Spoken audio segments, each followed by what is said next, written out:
Happy to have Elliot Friedman join us now, our NHL Network insider. And I was joking, you still have that blue suit on from that Game 5 win the other night down in Tampa, right? What were your takeaways from the back-to-back championships for Tampa?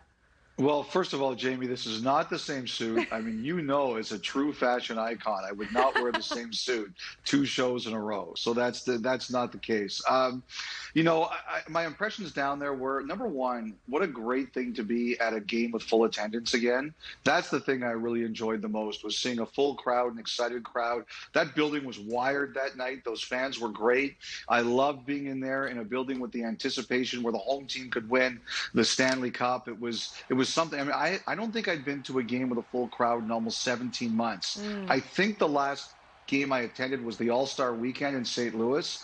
There might have been 1 or 2 after that, but I couldn't remember specifically. That will be a highlight for me, of being in an arena and watching a building celebrating a Stanley Cup victory. What an awesome night that was. And it was really, as a guy who hasn't been to anything like that anytime recently, I'll never forget it. Yeah, it really was something to be cherished, to see the full house packed again. And now, unfortunately, we haven't even had the boat parade, but it's our job to look ahead. So what do you think we can expect to see from the Lightning in terms of off-season business that they need to address? Well, first of all, I believe behind the scenes that organization's too smart not to already be working on things. And I think they have $85 million already given to players next year in salary, and there's 17 of them. So, and you're looking at the board, there are some big decisions to make there. One thing with the restricted free agents is the Lightning have always tended to, when they have the power of the CBA, they use it. They're not afraid to make tough decisions and be hard negotiators because they need the cap space. And I would expect that would continue. With some of the UFAs there, I'm sure they're going to talk to some of those guys about, can we keep you? How can we get you to return? And we'll see where those conversations go. But I think one of the key questions is going to be Tyler Johnson. A year ago, they tried to move Johnson. They couldn't trade him. They put on waivers a couple of times. Tyler Johnson's had another year now. There's 3 years left on his deal as opposed to 4.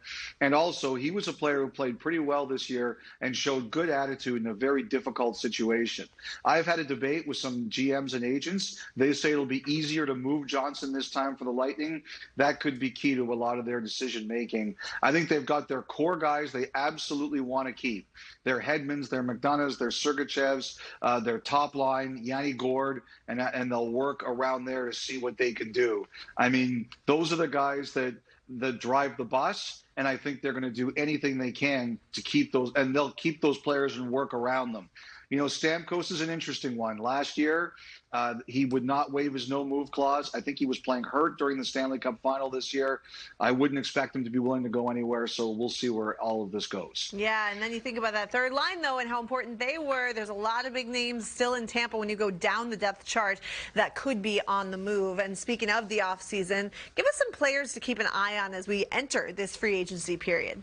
Well, I think you're talking about a couple right there on that line. You mentioned the third line, the Gourde line, and players like that, Coleman and Goodrow, and also Zach Hyman.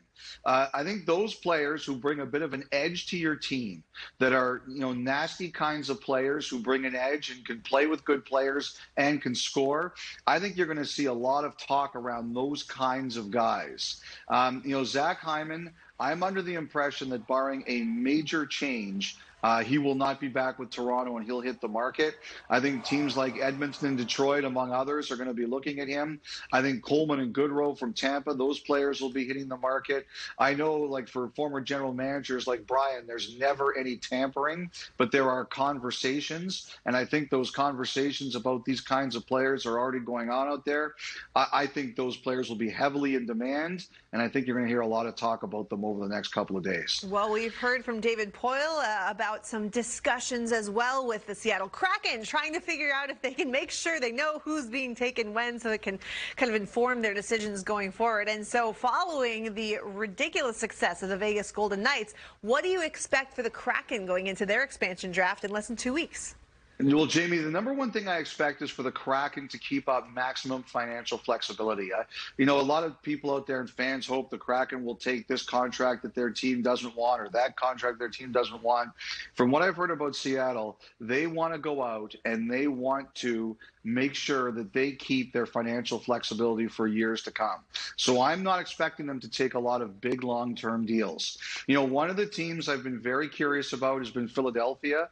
I think there have been conversations about Voracek and would Seattle be willing to do that and what it would cost for Philadelphia to have them do that?